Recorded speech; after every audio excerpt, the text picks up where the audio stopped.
Okay, अब हम देखने जा रहे हैं फर्स्ट ऑर्डर रिएक्शन।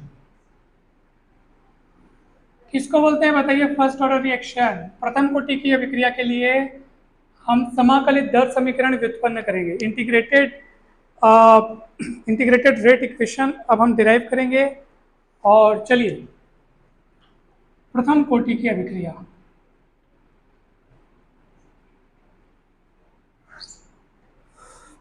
तो मुझे आप थोड़ा सा बताइए किसको बोलते हैं फर्स्ट ऑर्डर रिएक्शन? किसको बोलेंगे आप first order reaction?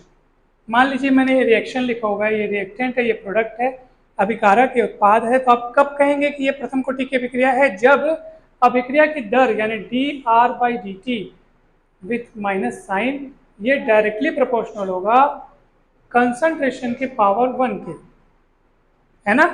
Zero order में यही जीरो लिखे थे, अब यहाँ पे क्या लिखेंगे? 1। और हम जब इस साइन को हटाएंगे तो एक कांस्टेंट लेंगे के, 1 पावर नहीं लिखते इसको, ठीक है? अब हम क्या करेंगे सर? सेम टाइप की क्वांटिटीज को एक और करेंगे, और सबसे पहले तो मैं dt को पलटाऊंगा उधर, ठीक है? तो अब देखते जाना मैं क्या करते जा रहा हूँ। ये माइनस है, ये dr है, उधर से r को पकड़ो, नीचे लाओ, k को रहने दो, dt को उधर ले जाओ। डाउट है क्या? डाउट होगा तो पूछना। क्या क्या किए बताओ रमेश, यहाँ पे क्या किए हम लोग? करेक्ट, r को नीचे लाए और dt को ऊपर ले गए, ठीक है? अब सुनो, अब मैं फिर से यहाँ पे दोनों पक्षों में समाकलन करने जा रहा हूँ। समाकलन करने पर इंटीग्रेटिंग बोथ साइड, तो चलिए इंटीग्रेट करते हैं। सब ध्यान से देखिएगा, कहीं डाउट होगी तो पूछिएगा। और ये माइनस बाहर है, ये डी आर है, ये अपॉन में आर है, उधर के है, डी टी है, और आपको पता है कि जब हम इंटीग्रेशन करते हैं तो एक कांस्टेंट जोड़ देते हैं, आई वहाँ पे समाकलन स्थिरांक है, जहाँ आई समाकलन नियतांक है। इक्वेशन नंबर 1 अभी नहीं, बाद में देंगे, ठीक है? चलिए, अब सर ये तो सर थोड़ा सा पेचीदा टाइप का दिख रहा है, इसका इंटीग्रेशन कैसे लिखेंगे? आइए हम कुछ फॉर्मूले की ओर ध्यान देते हैं। जब हम इंटीग्रेशन करते हैं तो डी एक्स है और 1 अपॉन एक्स, उसी के जैसा दिख रहा है डी एक्स, तो ये एक्स की जगह आर दिख रहा है आपको, और जैसे ये 1 अपॉन एक्स है तो वहाँ पे आपको 1 अपॉन आर दिख रहा है, ठीक है? नीचे में आर मतलब 1 अपॉन आर समझो, ठीक है? अब सुनो, जब हम x के रिस्पेक्ट में इंटीग्रेशन कर रहे होते हैं तो 1 अपॉन एक्स का इंटीग्रेशन होता है log x। क्या होता है? log x। और ये log का जो बेस रहता है e रहता है। क्या रहता है? log पे बेस होता है, आपको पता है ना, 10 बेस, e बेस। तो ये वाला कौन सा बेस होता है? e बेस होता है। और e बेस के log को हम एक और रूप में लिखते हैं, इस टाइप से ln करके लिखते हैं। तो ये इसी को शो करता है। ये जब हम इसका ये वाला रूप लिखते हैं तो ये बेस लिखने की जरूरत नहीं पड़ती है। तो लॉग के बेस में अगर ई लिखा हो ना तो उसको लिखने का दूसरा तरीका ये है, आप जान लीजिए। अगर कहीं एल करके लिखा हो लॉग का शॉर्ट फॉर्म, तो आप समझ जाना कि ये वो वाला लॉग है जिसके बेस में क्या है? ई है। तो ये ऐसे समझ में आया कि नहीं? तो 1 अपॉन एक्स का क्या होता है? Log x. क्या एक्स किसके सापेक्ष कर रहे हैं? एक्स के सापेक्ष कर रहे हैं। अगर हम इसको आर के सापेक्ष करने लग जाए 1 अपॉन आर का, तो कितना होगा बताइए? ये वाला कितना होगा? जैसे 1 अपॉन एक्स जैसे लॉग एक्स बोल दिए, वैसे 1 अपॉन आर का क्या हो जाएगा? Log r minus sign. Doubt है क्या सर? है तो बता दो। आइए, इक्वल टू के कांस्टेंट करके बाहर निकल जाएगा सर, अंदर कितना बचेगा? कुछ नहीं तो 1 बचेगा। डी टी और डिजाइन के बीच में क्या बचेगा? 1, बताया ना? और 1 का इंटीग्रेशन टी, कैसे? टी के रिस्पेक्ट में कर रहे हैं इसलिए टी, बताया ना अभी। अगर एक्स के रिस्पेक्ट में करते हैं यहाँ कुछ नहीं तो 1 और 1 का इंटीग्रेशन, क्योंकि जब एक्स के रिस्पेक्ट में कर रहे हैं तो हम एक्स लिखते हैं, तो अभी हम किसके रिस्पेक्ट में कर रहे हैं? टी के रिस्पेक्ट में कर रहे हैं, तो हम टी लिखेंगे और ये प्लस आई लिखेंगे। अब इक्वेशन नंबर 1 नाम देंगे। कहीं डाउट है तो पूछो। डाउट है क्या ईशा? ठीक, रमेश? अब सुनो, फिर वहां पे वही वाली बात, प्रारंभ वाली बात। प्रारंभ में क्या होता है नैना बताओ? प्रारंभ में मतलब एट इनिशियल, करेक्ट, सही बोली। देखो प्रारंभ में जो सांद्रता रहती है उसको हम R0 लिखते हैं, याद करो क्या लिखते हैं, ये अभिकारक की मात्रा R0 लिखते हैं। और उस समय क्या रहता है बताओ, T बराबर क्या रहता है, 0। प्रारंभ में T बराबर 0, उस समय यानी तब R को हम R0 लिखते हैं। सेम हूबहू जीरो ऑर्डर में भी मैंने किया था, याद करो, यही चीज थी, याद करो, हूबहू यही एकदम सेम टू सेम। अब इसको अप्लाई करो क्वेश्चन नंबर 1 में, समीकरण 1 में अप्लाई करो इसको। समीकरण 1 में इन्हें लागू करने पर या रखने पर आप लिख सकते हो, सरल शब्दों में लिखो, -ln R0, हाँ बेटा, माइनस log 0 है ना, और बराबर के t की वैल्यू लिखेंगे 0 और प्लस i। डाउट है क्या, नहीं है ना, समझ में आ रहा है ना पूरा, नहीं आ रहा है पूछना है, पूछना। चलिए तो ये k इंटू 0 हो जाएगा, 0 खत्म पूरा, -ln R0 और ये i बचेगा। सब सही चल रहा है। अब i की इस वैल्यू को हम वापस जाएंगे और इक्वेशन नंबर 1 में रखेंगे। तो हम लिखेंगे i का मान समीकरण 1 में रखने पर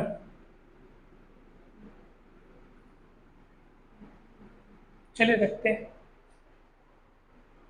दिख रहा है ना, चलिए समीकरण 1 में रखो, कहाँ है, इधर, -ln R यानी log R minus log R, फिर हो जाएगा KT, और i की वैल्यू क्या है बताओ, -log R0। क्लियर है। अब हम क्या करेंगे, हमको क्योंकि KT अकेला चाहिए, K की वैल्यू निकालनी है, तो मैं क्या करता हूँ, इसको इस पर ले जाता हूँ, तो क्या हो जाएगा बताओ बोला, log R0 जो कि माइनस में है उस पर जाके प्लस में हो जाएगा, और वो तो ऑलरेडी माइनस में है, और इधर KT बचेगा। देख लो ये समझ में आया कि नहीं है, ये जो लाइन है, मैं इसको इधर पलटा करके इधर जो बचेगा उसको उधर लिख दिया हूँ, और KT की इधर लिख दिया, चलता है, इतना तो चलता है, इतना तो समझ में आया होगा, बायो वाले को भी आया होगा ना।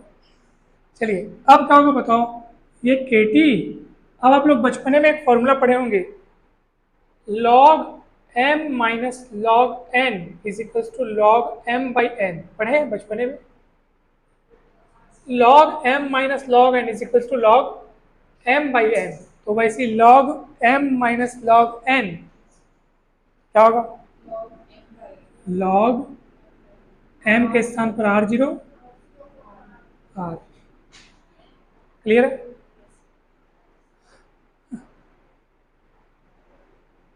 T को नीचे लाएंगे आप, K को वहीं रोक लो, log R0 बाई R, और ये T को नीचे ला लिए।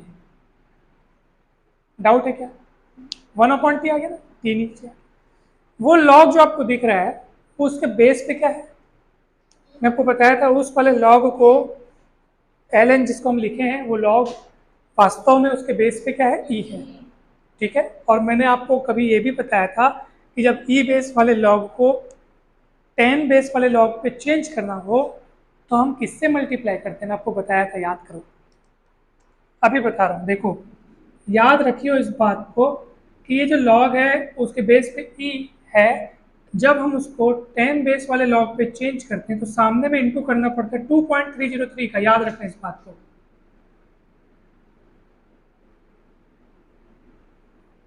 किसका इंटू करना पड़ता है, 2.303 का। कोई पूछेगा सर ये 2.303 कहाँ से आया, तो मैं उसको बताऊंगा बेटा ये वाला जो log था बेटा वो कौन से बेस वाला है, ई बेस वाला है, याद रखना।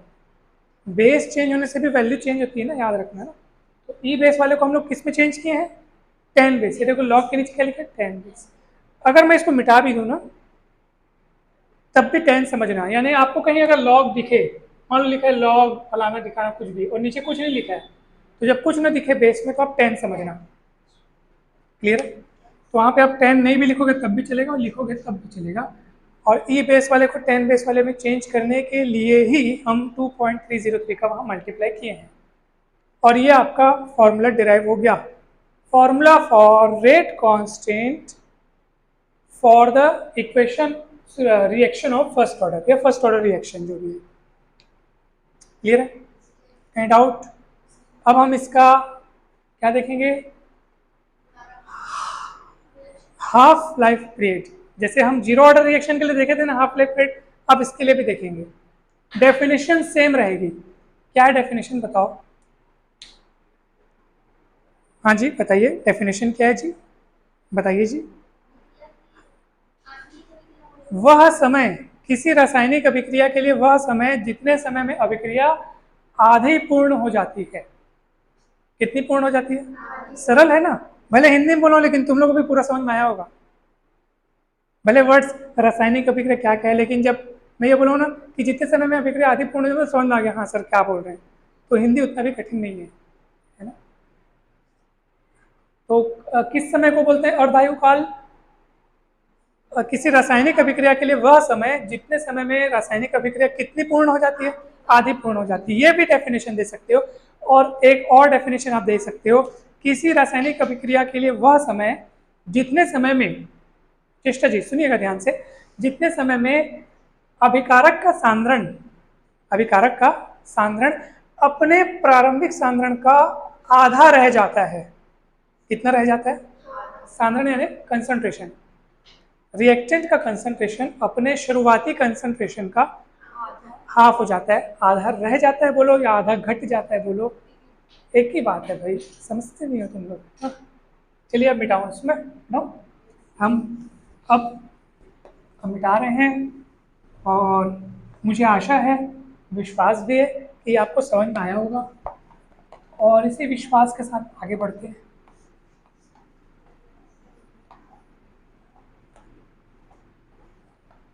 चलिए अब सुनिए सर,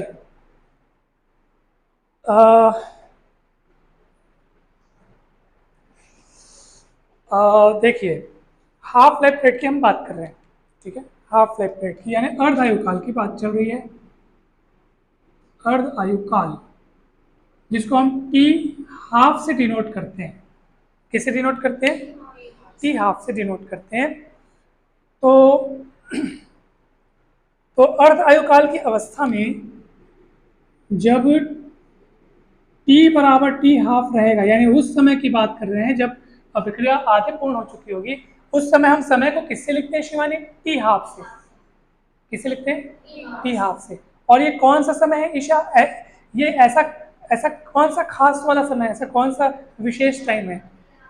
इस समय में अभिकारक का बचा हुआ सांद्रण अपने प्रारंभिक सांद्रण का आधा रह जाता है। हूबहू यही चीज मैंने जीरो ऑर्डर रिएक्शन में भी एकदम एग्जैक्ट यही चीज लिखी थी, आपको भले याद होगा।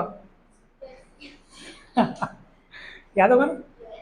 चलिए हम उसको यहाँ पे लगाएंगे, इसको इक्वेशन नंबर मैं 2 दे देता हूँ, इक्वेशन 2 में इसको लगाएंगे। चलिए इन इक्वेशन 2 में रखो तो भला कितना होगा? k is equals to 2.303 upon t half लिखेंगे। अब टी का नया नाम टी हाफ हो गया, ठीक है, लॉग R0 और नीचे में जो R है उसकी जगह रखेंगे R0/2।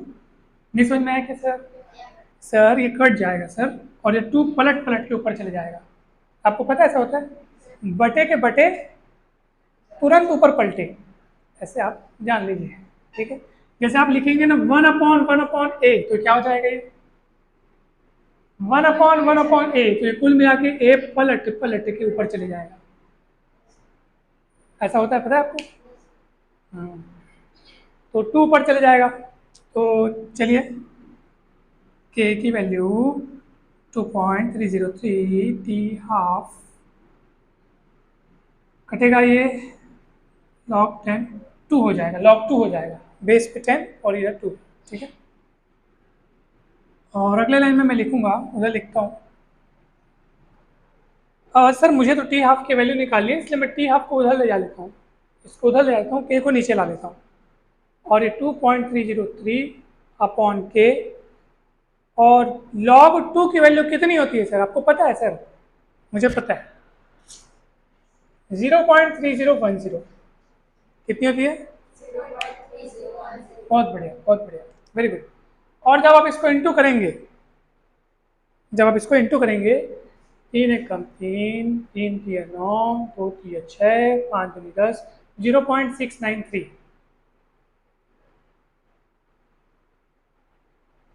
ना फास्ट कैलकुलेशन करता हूँ ना मैं, देखो इतना ही आया कि नहीं आया, देखो ना। वाह यार, क्या मैथ से मेरा वाक्य में इतना ही आया। देखो इतना ही आया होगा, है ना? अरे यार इधर देखना, देख देख देख देख।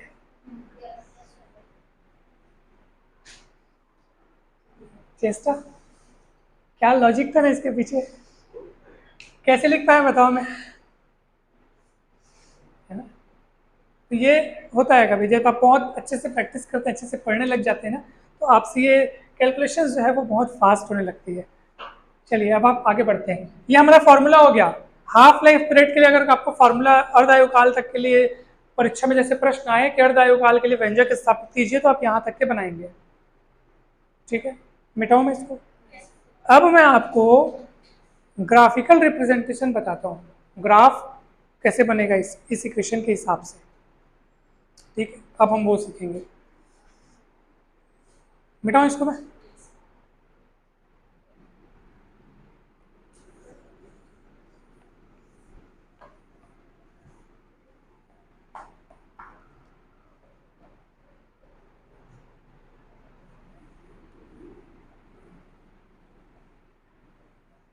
मैं आपको एक और बहुत अच्छी वाली बात बता रहा हूँ। ठीक है, आपके बुक में दी होगी, आप देखेंगे, मैं आपको बता रहा हूँ।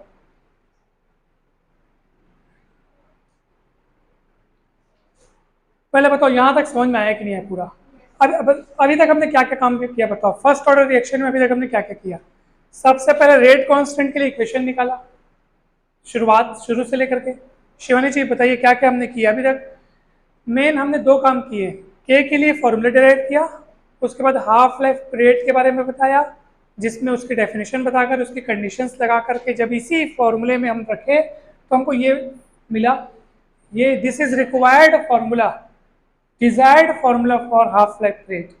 ये बहुत ही इंपॉर्टेंट इक्वेशन, आप इसको याद रखना। फॉर्मूला है, मुंह जबानी याद रहना चाहिए। कोई पूछेगा फर्स्ट ऑर्डर रिएक्शन के लिए हाफ लाइफ पीरियड का फॉर्मूला क्या है, आप उसको तुरंत बता सकते हो, 0.693 अपॉन के, वेयर के इज रेट कांस्टेंट। क्लियर है? अब सुनिए, मैं आपको थोड़ी सी नॉलेज देना चाहता हूँ जो कि आपकी जानकारी में होनी चाहिए। सब लोग इस इक्वेशन को देखो, दिख रहा है वो इक्वेशन? इसको इक्वेशन नंबर में क्या नाम दे दूं? स्टार। ठीक है, सो सब लोग इक्वेशन नंबर स्टार से देखो, दिख रहा है? उस इक्वेशन में आप देखो, इक्वेशन नंबर स्टार में इन दोनों को इधर लाओ और केटी को उधर ले जाओ। चलो करो इतना, क्या होगा बताओ? जब उधर वाले इधर आएंगे तो जो प्लस में है वो माइनस हो जाएंगे, और जो माइनस में है वो प्लस हो जाएंगे, तो ये ऐसे हो जाएगा। डाउट है? और केटी उधर जाएगा तो माइनस में हो जाएगा। समझ में? फिर यहाँ हम फॉर्मूला लगाएंगे log m minus log m वाला, जैसे वहाँ लगाए, जैसे इसको ऐसे लिख पाए ना, तो ऐसे इसको कैसे लिखोगे बताओ ज़रा? लॉग आर अपॉन, लिखोगे ऐसे, लिख लोगे ना, log m minus log n, log m by n, और उधर माइनस के टी। अब सुनो, जब लॉग में कोई क्वांटिटी लिखी हो और बराबर के उस पर कुछ लिखा हो, ध्यान से समझना, बहुत मेन चीज बता रहा हूँ। तब अगर मैं इसको यहाँ पे अकेला लिखना चाहूँ, यहाँ से अगर मैं कोई और ऐसा लॉग हटाओ सर, तो क्या होगा सर? ये वाली जो चीज है वो e के पावर में चली जाएगी। आप इसको समझने के लिए अगर आप सरल शब्दों में याद रखना चाहते हैं तो यूं समझ लीजिए कि लॉग उधर चला गया और उधर जैसे ही लॉग ट्रांसफर होता है तो उधर वाली जो भी चीज लिखी होती है सब e के पावर पे चढ़ जाती है। ऐसा आप मान लो। जैसे सरल शब्दों में अगर लिखा है log a is equals to b, एक बात की बात, बेस पे ई याद रखना है। बेस पे क्या है? पक्का। तो आप ये समझ लेना कि जैसे log a इक्वल क्या लिखा है? b, तो क्या होगा? e के पावर b और इधर क्या बचेगा? केवल a बचेगा। ये केवल ई बेस के लिए ही नहीं, ये सब चीज के लिए सत्य है, चाहे कुछ भी हो। जैसे एग्जाम्पल के लिए log 283 लिखा है, इसका मतलब क्या है? 2 के पावर 3 इक्वल 8 होगा ना? और होता भी है भी, सही भी है। 2 के पावर 3 यानी 8 होता है, आप देख लो, होता भी है। 2 2 जा 4 3 जा 8। लॉग का ये फंडा होता है, ये डेफिनेशन है। चलो बताओ इसको कैसे लिखेंगे?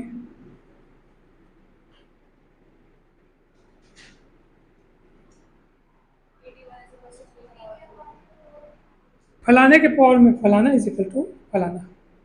समझ में आएगी? ऐसा तो वही काम यहाँ पे भी हुआ है। ये लॉग है मतलब बेस पे ई है। अगर आप आर की वैल्यू निकालना चाहो तो इसको क्रॉस मल्टीप्लाई कर दोगे, फिर क्या हो जाएगा? आर जीरो ई के पावर में माइनस कीजिए। क्लियर? तो बोलोगे सर ये आप क्या बताना चाह रहे थे, क्या बताया आपने? तो बेटा ये मैंने आपको कुछ एक्स्ट्रा चीज़ नहीं बताई है, ये कोई नया टॉपिक नहीं है। बस मैं आपको बताना चाह रहा था कि सर ये जो इक्वेशन आपने डिराइव किया उसको लिख सकने का एक दूसरा तरीका ये भी था। तो आप इसको जान लीजिए कि हम उस चीज़ को जो आप डिराइव किए उसको इस तरीके से भी लिख सकते हैं। यहाँ हमने आर को ज़्यादा महत्व दिया करके मैंने आर की वैल्यू निकाली है। यहाँ किसको महत्व दिया? मतलब के को मैंने निकाले, के की वैल्यू निकाले सर। यहाँ पे हम आर की वैल्यू निकाले। ठीक है, तो ये एक और आपको बुक में दिया होगा कहीं ना कहीं, आप देख लो।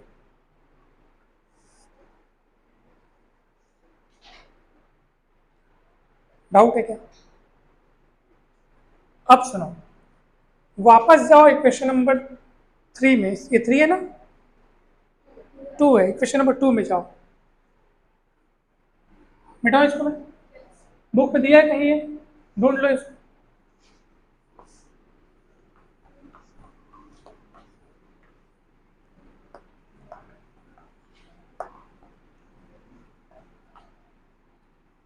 और अब सुनो मेरी बात सब ध्यान से।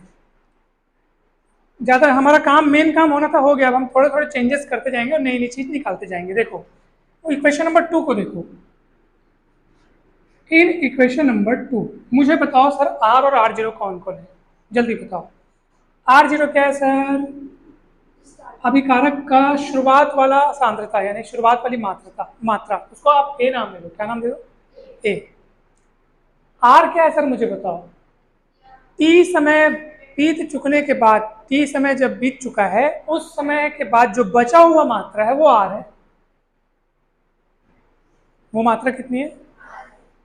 मैं उसको नाम देता हूं ए माइनस एक्स। ए माइनस, इसका मतलब क्या है? ए माइनस एक्स क्यों बोला मैं? शुरुआत वाली मात्रा ए थी, टी समय बाद एक्स मात्रा घट चुकी, तो कितना बचेगा? ए माइनस एक्स। सीधी सी बात है, 100 ग्राम लिए थे, 20 ग्राम जा चुका है उधर, तो कितना बचेगा? 100 माइनस 20 ग्राम मतलब 80 ग्राम। मतलब एक ही है, लेकिन वो 80 आया कैसे वो मैं आपसे पूछना चाहता हूँ। तो वो आया 100 माइनस 20 की सर, तभी आया। तो वही है ए माइनस एक्स। आइए हम इन चीज़ों को वहाँ रखते हैं, तो मुझे क्या मिलेगा बताइए? इक्वेशन 2 में तो मिलेगा के इक्वल 2.303 आर जीरो यानी ए अपॉन ए माइनस। क्लियर है? तो कई किताबों में इस तरीके से भी लिखा होता है। शुरुआत से जैसे हमने तो फॉर्मूला डिराइव कर लेने के बाद ये नोटेशंस लिखे ना, कई किताबों में शुरुआत से ही आर जीरो को ए माइनस एक्स और सॉरी आर जीरो को ए और आर को ए माइनस एक्स शुरुआत से ही लिखा होता है। तो आप उसको देख के घबराना मत। ठीक, आगे बढ़े। ये एक चीज़ और मुझे बतानी थी, वो मैंने आपको बता दी। अभी काम खत्म नहीं हुआ है, एक और काम बचा है, ग्राफ बचा है, ग्राफ भी देख लेते हैं, पूरा फुल पैकेज हो जाएगा फिर क्वेश्चन तुम्हारा कंप्लीट। आइए वापस इक्वेशन नंबर 2 में जाते हैं। इक्वेशन नंबर 2 से के हिसाब से ग्राफ बनाओ या इसके हिसाब से ग्राफ बनाओ, बात है कि ये इक्वेशन नंबर 2 के हिसाब से ग्राफ बनाते हैं। चलिए तो चलिए सर, बाय इक्वेशन 2 देखो सर ध्यान से, कहीं डाउट है तो पूछो तुम लोग, कठिन तो नहीं लग रहा? नहीं है लग रहा है तो बताओ, मैं आपको सरल और भी ज्यादा सरल तरीके हैं बताने के, नैना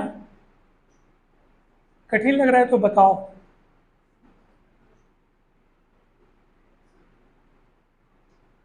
रमेश, ईशा, नहीं, ओके